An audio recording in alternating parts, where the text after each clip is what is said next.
Usually when we talk about skincare, usually mapuputi, makikinis. I think I'm only one of the few endorsers na proudly Morena po talaga.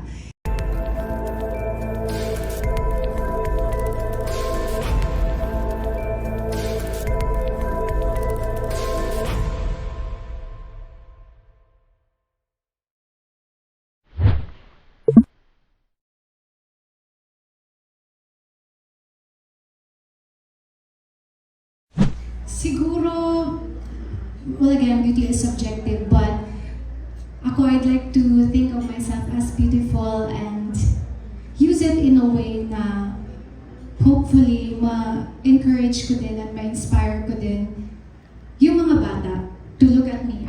Hindi ako maputi. Because usually when we talk about skincare, usually mapuputi, makikinis. I think I'm only one of the few endorsers na proudly Morena po talaga. And I'd like to see these young children, especially sa mga taga-probinsya, pumunta ka ng probinsya, halos lahat Morena. So gusto kong tumingin sila sa akin, makita nila ako sa TV, sa paskil ng beauty-wise all over the Philippines, na hala, Morena siya, pero maganda siya. Gusto ko ma-realize nila na maganda din sila.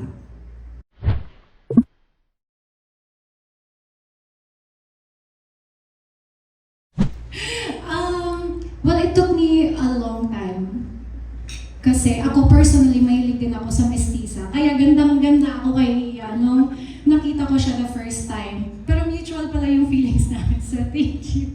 Ako mahilig, may bias ako sa mestiza. So parang it took me a lot of validation from my friends, from the industry especially, na maganda pala ako. Actually guys, before I became Miss World Philippines, it took me 3 tries. Hindi ako pinalad sa first 2 tries ko. Even if I worked as hard. So parang it also added to my self-doubt na siguro hindi ako ganun kagaling, hindi ako ganun kaganda. Pero in my journey towards healing and also being more confident in my own skin, na-realize ko na yung pamilya ko, yung friends ko, naniniwala na maganda ako. Bakit hindi ko kayang makita sa sarili ko yun? So again, beauty is subjective, guys. So dapat magsimula yun sa sarili nyo. Hopefully you find it in you to start telling yourself that, hey, I'm beautiful and I'm capable of anything that I want to do with my life.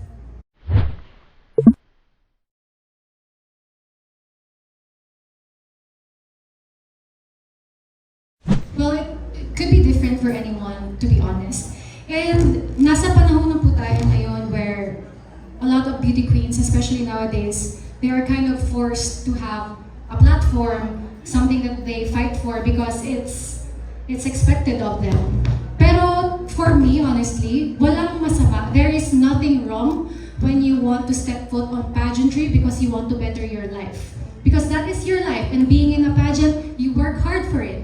And if in the end you become an actress out of it, you become a politician out of it, then well and good for you. You worked hard for it, you deserved it. Again, whatever your dream is, as long as joining a pageant is in your heart, you have good intentions, kahit ano man yung end result for you, there's no judgment in there.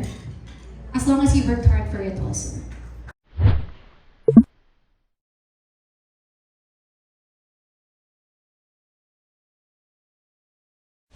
Beauty queens turned actresses.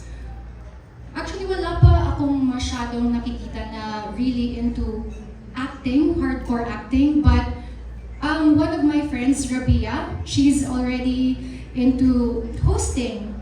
And I admire her for that. I feel like I see myself in her in a way. I've actually competed with her back in 2020.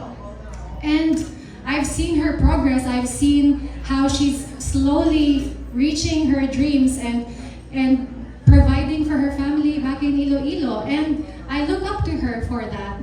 Not leaving her family behind, making sure that she still provides for everyone, and at the same time, not forgetting about herself and her dreams. That's a very hard task to fulfill, especially someone as young as her. But she's very accomplished, and I would want to be like her, honestly.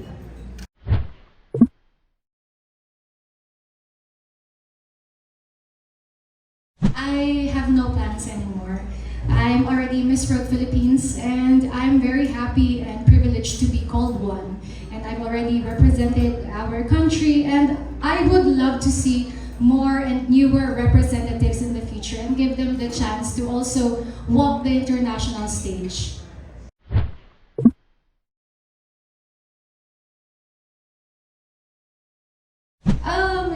Hindi ko po alam honestly. Pero yung kanina, yung mga binanggit ko, I wouldn't really mind being able to work with them. Pero siguro, I would also want to make a name for myself, not necessarily being paired up with a love team. Kasi alam ko sa sarili ko na kaya ko. Kung meron lang people out there, if they would trust in me enough and would see my potential enough, and they would see how professional and hardworking I am. And if they do give me a chance, I know I can make it out there. So again, ako thankful din ako sa VTYs because they saw that potential in me.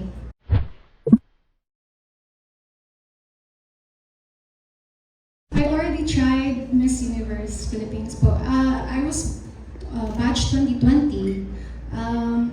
Again, it took me 3 tries before I finally was able to become Miss World Philippines. I mean, a representative of our country. So now that I'm already blessed with it, I already took grasp of it na ako na talaga to. Binigay na sa akin ang Miss World Philippines. And that's more than enough for me. And I'm just gonna continue being this person. Hopefully I'm a leader, an inspiration also. And just continue on with my new career path.